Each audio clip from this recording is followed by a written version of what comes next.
The sun will rise and set 2 more times before we have UCF football. But will this defense rise and set on the Jacksonville State offense? Do it. You are Locked On UCF, your daily podcast on the UCF Knights, part of the Locked On Podcast Network, your team every day. Welcome on into Locked On UCF, your daily UCF podcast. I'm your host, Mike G. Thank you so much for making us your first listen of every single day. Turn us on, turn us up. We'll turn it out. I'm here with my good friend, James Duncan, UCF sports commentator extraordinaire, here to talk a little UCF football. UCF takes on Jacksonville State here in just about 48 hours from the time our listeners will be listening to this. James, I'm so excited for football. We got a little taste of Saturday. Iowa State versus Kansas State in Dublin. But sloppy football. And what I saw I saw the potential for some UCF dubs this season, because I'm telling you, neither one of those teams looked great to me, my friend. But the Big 12 is wide open. And I'm not saying that UCF is going to be the Arizona State of 2025. I'm just saying I think that this team is going to be competitive because a lot of these teams may not be what they appear to be. But we're going to see what UCF appears to be on defense on today's show. We're going to break down the defensive depth chart here. We did offense with Andrew Gluchov. We're doing defense with James Duncan. Before we get into today's show, though, talk to me about Alex Grinch's defense. You know, you and I have talked about this before, and I feel like based on what he's done in the past, especially with pass defense, this has a chance to be a decent unit. Yeah, Alex Grinch's defense is fast and aggressive, and it's very turnover heavy. A lot of defenses are very like kind of bend, don't break. And I totally understand that mindset, but I love the get to the ball as fast as you can mentality from this defense. And you'll look through this depth chart was released today. You'll look through and you'll see he picked a lot of playmakers that have had success getting turnovers at their previous schools, because it is very transfer heavy in this 2-deep depth chart. That it is, my friend. Now, I do want to note for our listeners, when we did offense, it was Steven Leonard's projected 2-deep on offense. This is the actual 2-deep on defense that released by the university. We are credentialed, and so we get that media packet. So here it is. Let's start with linebackers and nickels. Kelly Lawson there at linebacker number 0. And then at the nickel, Braden Marshall, somebody who I talked about on a previous episode this week, has a chance to be a difference maker. He returns from injury to that nickel spot where he, did well. As a matter of fact, he had an interception that might have won the Iowa State game, that if he makes it in the end zone there on the return. And then Lewis Carter at the other linebacker spot there, number 20, the junior, 6 foot, 224 pounds. Talk to me, man, about Kelly Lawson and Lewis Carter here. What do you see here at linebacker? I see a stupid amount of talent at linebacker. Kelly Lawson has really emerged himself as someone that is a leader on this team vocally and on the field. He has provided a lot of leadership. And I think as someone that comes in as a transfer, a lot of times the ability to step up and lead the guys around you is really, really tough. Telling a bunch of guys what to do around you. And you'll even hear Nigeli and Myles quote this in their press conferences. It's tough to lead guys that you're not familiar with. And Kelly Lawson has been able to do that extremely efficiently on this defense. Also, note that he is 6'4". The guy is a giant in the middle of the field. You love that for lurking in pass coverage and hitting folks up in those gaps. It is a great person to have at middle linebacker. We busted on a few middle linebackers in the past couple years where we have gotten transfers in and we think they are good, but they end up being not so great. I don't feel like that about Kelly Lawson. I feel like that is a hit at linebacker. And moving directly across the street, you got Lewis Carter there. Lewis Carter, a bit shorter. He's 6 foot. I mean, he's the right height for a linebacker, but the guy's IQ is phenomenal. He's coming over from Oklahoma, and the guy is a total beast. He is going to flock to the ball in the outside linebacker spot. Let's talk about who's backing those guys up again. Cole Kozlowski, there, number 43, backing up Kelly Lawson. Behind Braden Marshall, we've got Christian Peterson. And then Jaden McDonald, number 38. Again, another 6'4", 230-pound guy there, backing up Lewis Carter. This is a big linebacker group. Yeah, you'll notice actually, if you look at some of the transfers over, you'll see a lot of these guys came from the same schools. Kelly Lawson and Jaden McDonald both coming over from Virginia Tech. I sense there might be a little bit of chemistry there if those two ever see the field together, which is extremely likely considering one plays middle and one plays outside. You could definitely see them on the field together. I'm sure that it will happen. Jaden McDonald is a guy that's gonna do equally what Lewis Carter is going to do. I've heard that this linebacker group is deep. And Cole Kozlowski coming over from, I believe, Colgate. Watch some of the film on the kid. He hits like a freight train.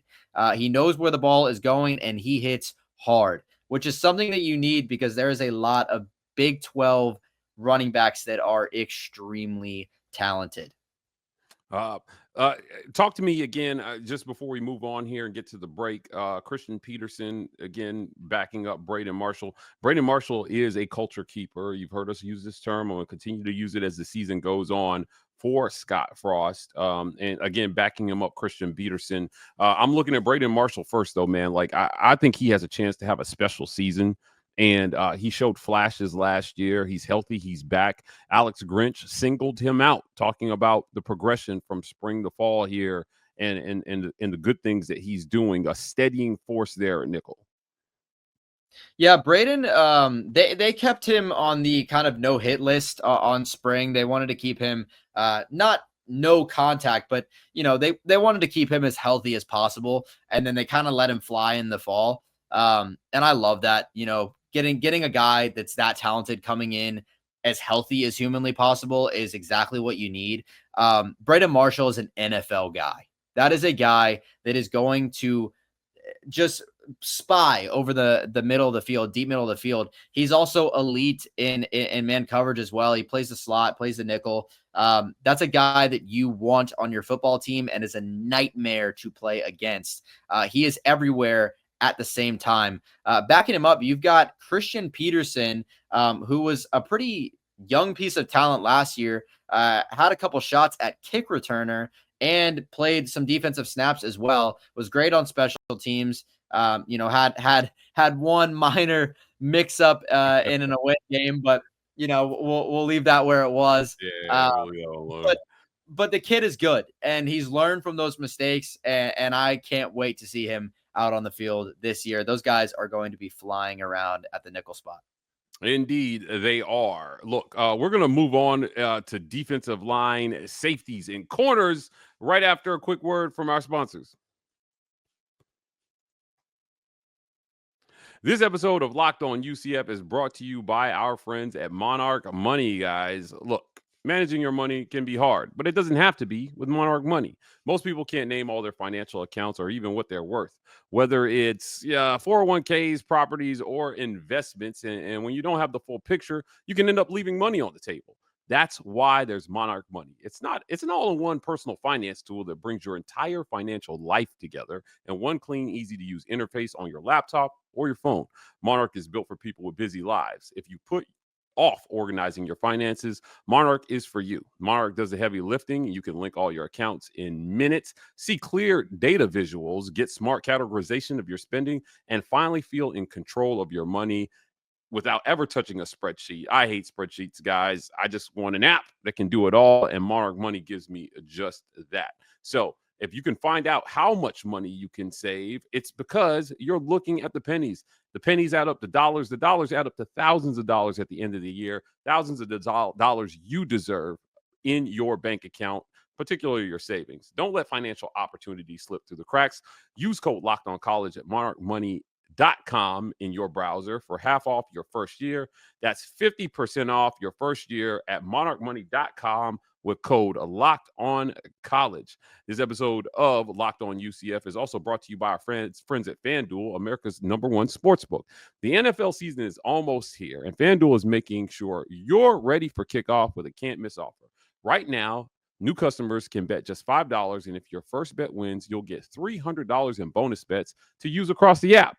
This is a great deal. I love using FanDuel because I love parlays.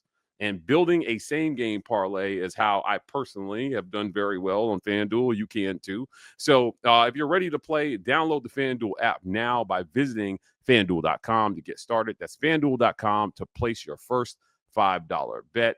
Last, certainly not least, guys, we need your help. We've got a listener survey going on, and we want you to participate. Locked On wants to hear from you. We put together a survey to learn more about our listeners and make your favorite podcast even better, including Locked On UCF. So we don't run from feedback here at Locked On, and we want to hear from you. So this is your chance to tell us. Go to lockedonpodcast.com/survey to get started. Everyone who completes a survey will be entered for a chance to win one of 10 $100 Amazon gift cards. Again, that's lockedonpodcast.com/survey. You can also find the link in the show notes. Thanks for helping us out. $100 Amazon gift card, James. I don't know about you, but I need that. I might enter it. I might enter it. Go and fill out that survey, sir. I don't know who's answering the other end of that. So, but if you win, it wasn't rigged, I promise. Look, let's get into the defensive line here. This is what UCF has put out here today. A guy we've talked about before, Malachi Lawrence, there coming off the edge. John Walker, and not the fake Captain America John Walker, UCF John Walker.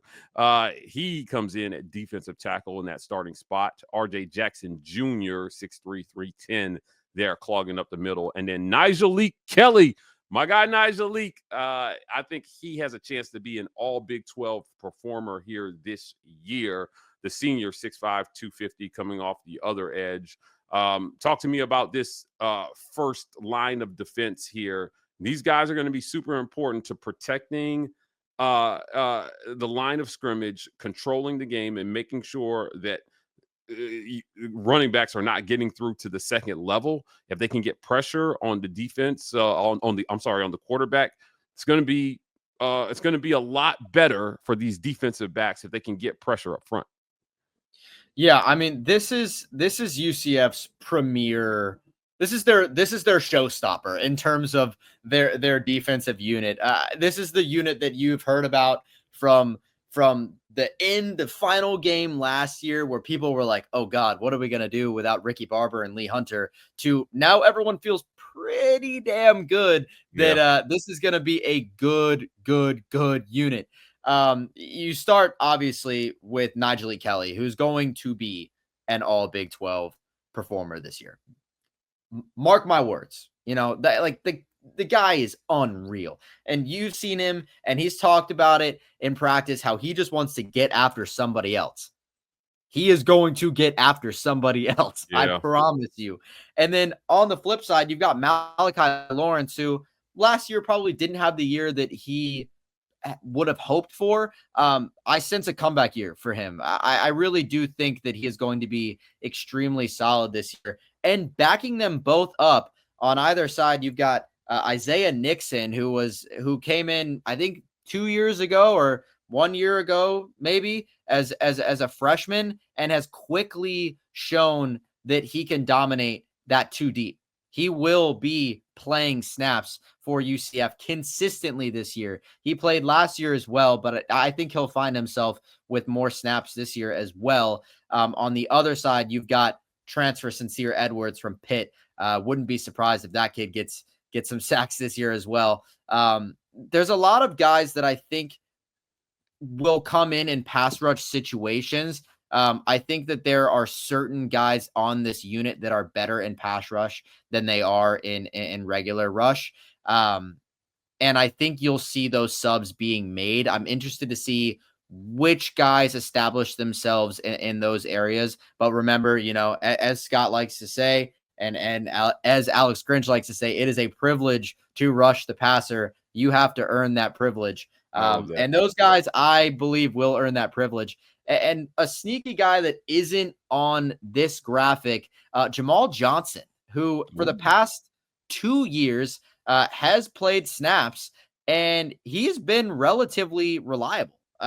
He's not he doesn't have a screaming stat line, but the guy does have good technique and can play either side of the defensive edge rush position. The guy's pretty darn solid.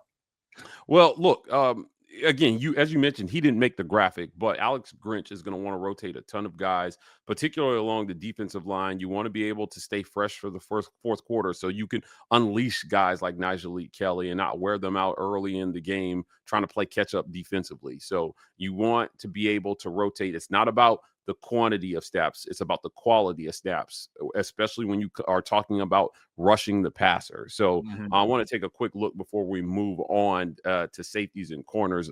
Backing these guys up, Sincere Edwards is another name that we've talked about as a potential difference maker here. Horace Lockett backs up John Walker. Rodney Laura, number 94, 6'3", 300 pounds. And then Isaiah Nixon, the sophomore, 6'4", 240. Sincere Edwards is the one that stands out to me here in this second. I want to stress, even though he is behind Malachi Lawrence, this is a dynamic rotation of ends here with Malachi Lawrence and Sincere Edwards. So you don't, in my opinion, you don't get a break here coming off that edge. Well, because these guys are going to get after you.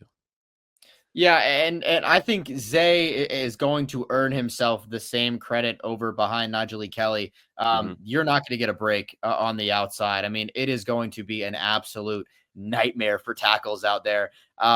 Backing them up on the inside, though, we've got some pretty stern defensive tackles in the amazing John Walker that is coming back healthy. He is going to be an absolute menace up there in the front, as well as RJ, who is coming over from Tulsa. He is a big body. That guy is going to apply some pressure.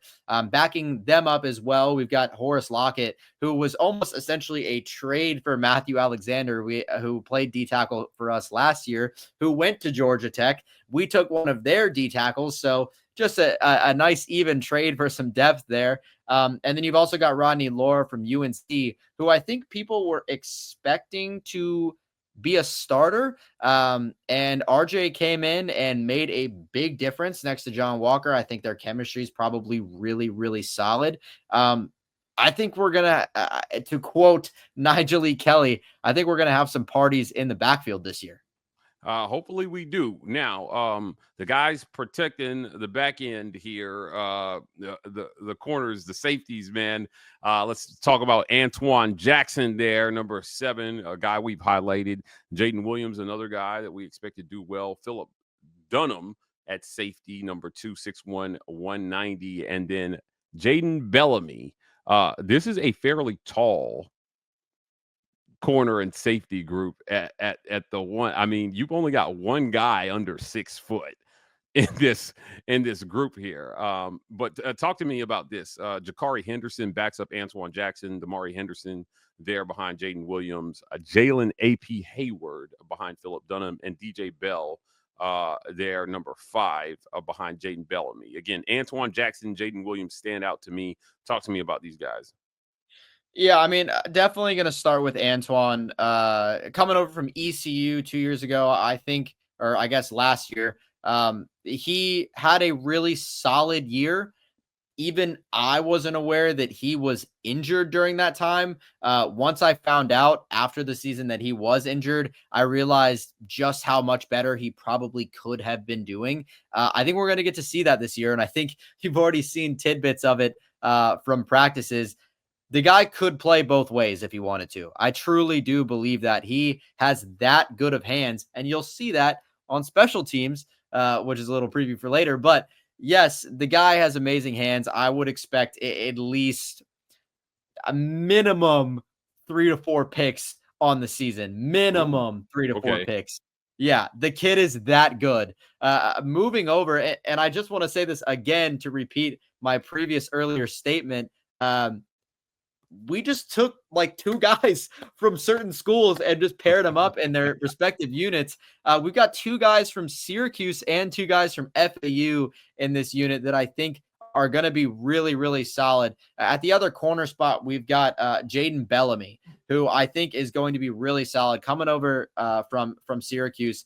The kid is great. I mean, once again, if you want somebody to shut down an entire side of the field, having Antoine on one side of the field and having Jaden Bellamy on the other side of the field is phenomenal. And then you move right into having a guy that's in the 2 deep in Jaden Gould, maybe. I'm not sure how to pronounce his name, but he is also from Syracuse. I think having these guys with these this previous school chemistry is really, really solid. Moving to the FAU side of things, you've got Jaden Williams starting at safety along with Damari Henderson, and you've got Philip Dunham. So your 2 starting safeties, your free and your strong, are both from FAU, and you can go look at their stats. They got some turnovers. They got some turnovers, man. They got some turnovers, and I would expect the same thing over here at UCF. Good to note, though, you've got some younger talent creeping up behind this side in the secondary here. Rakeem Stroud, who is a true freshman. I watched tape on this kid when he was being recruited. He flocks to the ball. Yeah. And he knows how to hit the ball. A lot of times people try and hit the guy and it's, they get the tackle, but it doesn't force a turnover. Rakeem Stroud knows how to hit the ball out of people's hands, which is very, very important. Along with Jalen AP Hayward, who was one of the highest ranked recruits in UCF history. Yeah.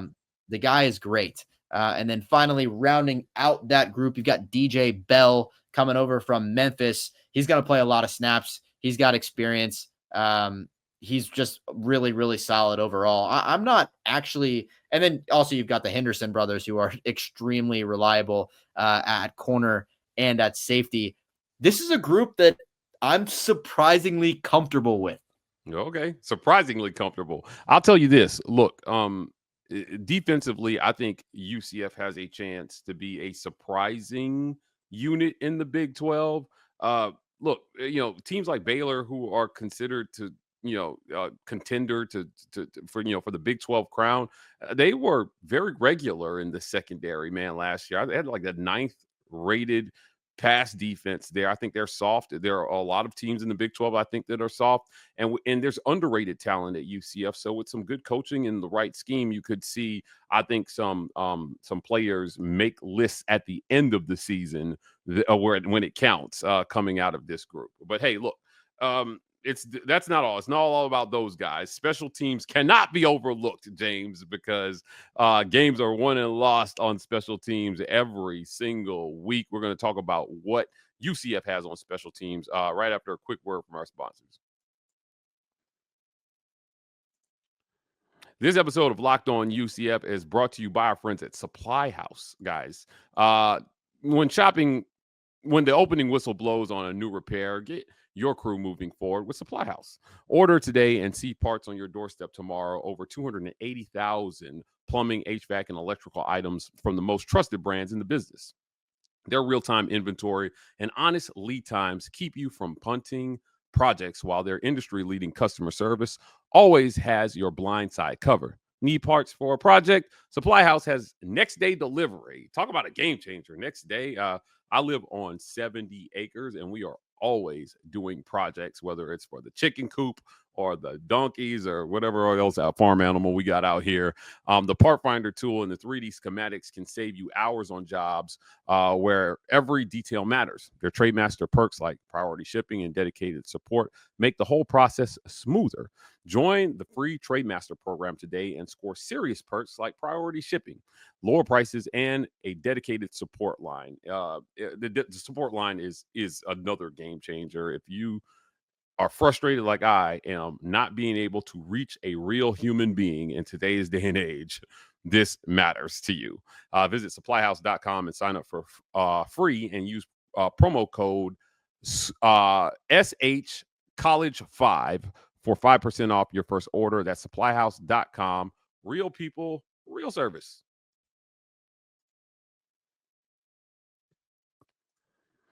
James, special teams is just that. It's special, and it's especially needed at UCF in year one.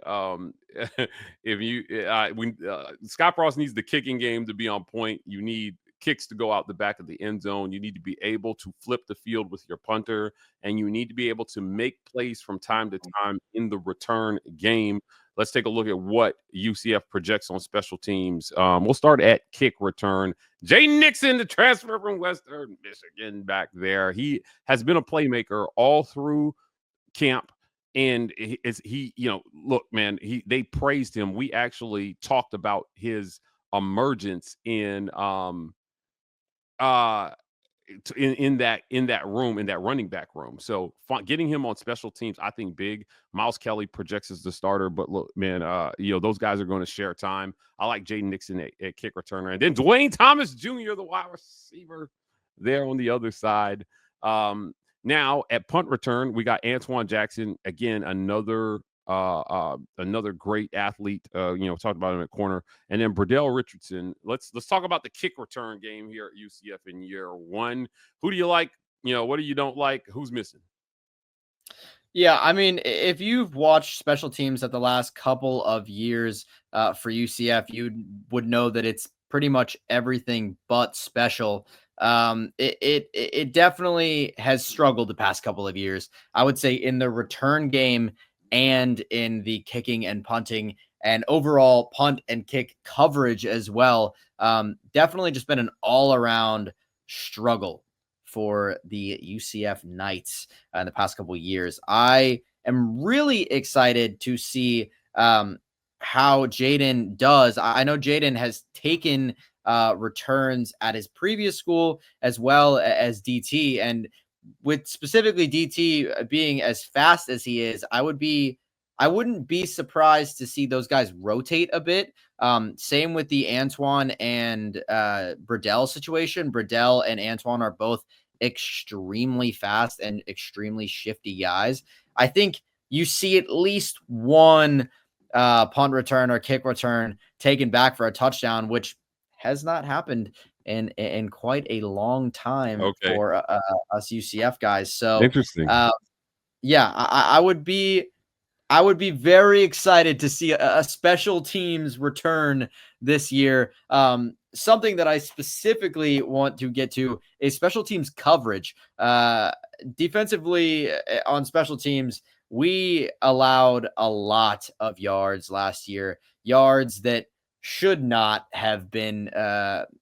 Specifically, I'm thinking about the BYU fake kick against us, where we got absolutely battered on a fake field goal. It definitely just hurts. I think the big thing is you got to stay alert on special teams. Whether you're on the scoring end or the defensive end, just overall need some better structure from special teams this year. Doing some quick research here. It looks like the last kickoff return for a touchdown for UCF, kickoff return, was Mike Hughes in 2017, a 95-yarder for a TD against South Florida. So the famous to the cabanas. Yeah, I think that was the last one, that we had. So it has been quite a while. The most recent punt return for a touchdown, potentially, again, don't quote me on this one, guys, but September 21st, 2019, Otis Anderson Jr., an 87-yard punt return touchdown against Pittsburgh. So 2017 and 2019, respectively, for punt and kickoff returns for a touchdown. It has been a while. So hopefully we can see some action there. Let's jump back in here and talk about the non-sexy side of it. Punter, these are the guys trying to flip the field to keep field position in UCF's favor. Anthony Veneri and Mason Denneberg there backing him up at punter. And then on kickoffs, Noah Rulas. I'm sorry.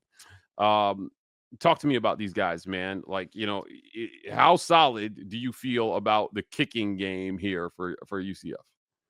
Yeah, I'm actually interested. I think this punter situation is still a competition, unlike the kicking situation with no Rulas. I think that we always grab an interesting name at kicker, which I think is phenomenal. But yeah, with this punting situation, I still think it is up for grabs. Veneri coming over from Ohio State, I believe, had some pretty good years over there. Mason Denneberg, who is an MLB player for the Washington Nationals, I believe, used to play punter, I guess, in high school. Don't quote me on that, but I believe he did. And maybe a little bit of quarterback. But yeah, I think having an athlete out there and Mason Denneberg is great, and having an experienced punter and Anthony Veneri provides a good level of competition. I think, at kicker, you've got your kicker and no Rulas. And also at long snapper, you got BYU transfer Dalton Riggs, who came into the building with quite a splash.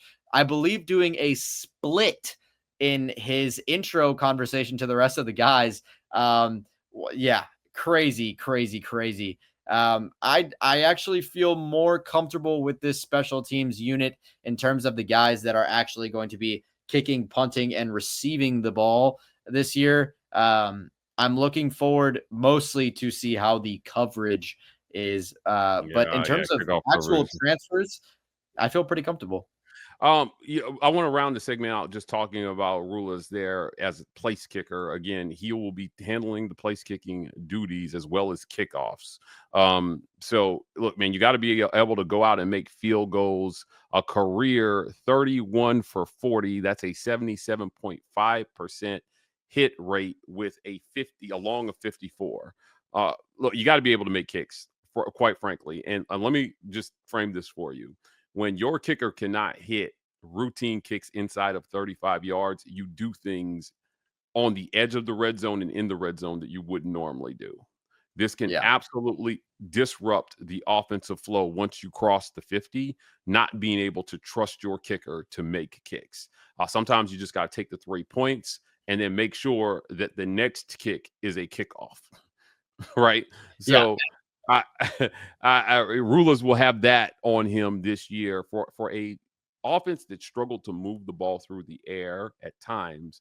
Being able to take the points where you can matters. Look at some of the games that UCF lost. I referenced that failed interception return there by Braden Marshall that could have ended the game versus Iowa State. We talk about some of the things that, like, it's just you're points away, man. 3 points would have been a difference in that 38-35 lost. The Arizona State game, a few more points, man. Like, they had no Cam Scatterboo. UCF had that game, man, in the bag. And, points here or there where you not only get the points, but you don't put the other offense in an advantageous situation to be able to put points on you, right, is important.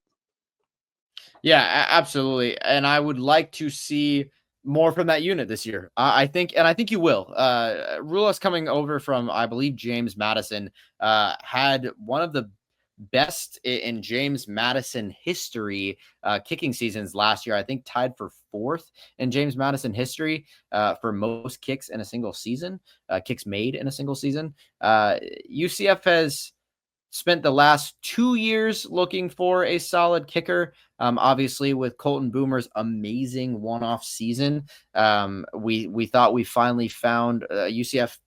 Thought they finally found their guy. Unfortunately, things don't work out like that always. But I think they found their guy and no Rulas. Yeah, look, I hope they found their guy. Before we get out of here, James, I want to do a quick rapid fire over under for today's for this week's game. Over under 250 passing yards allowed for the defense. Give me under. Under 250. Under this offense, under because the offense for Jack State has changed quite a bit. I think they're going to run the football. Over under 120 yards allowed on the ground for the defense. Over, but not a lot over. I think that it's going to take some adjustment, but I think over. Okay. Over under 2 turnovers for the defense. Us getting UCF getting turnovers? Yeah, defensively. Give me the over. Over. Give him the over. Give him the over. Give me the over. The book is high with James Duncan here, guys. Great segment. James, I want to thank you for joining me to break the defense down today. Wonderful segment. I know this one was a little long for you guys, but we had to get through it. We'll be back at you guys this week with our pregame show. We're also going to do a postgame show. So Thursday will be a busy night for us, but we're going to be here for UCF fans to interact and let us know how you feel. Do us a favor, hit the comments after the video. Give us your over/under on pass yards allowed, run yards allowed, and turnovers. We want to hear from you. And thank you so much for making Locked On UCF your first listen of every single day. Guys, don't forget that survey. Please fill out that survey for us. We appreciate all our listeners for giving us feedback. If you've been in the comments of our videos, you know I respond from time to time. I take the feedback seriously. We want to make this show about you. So help us do that by giving us your feedback.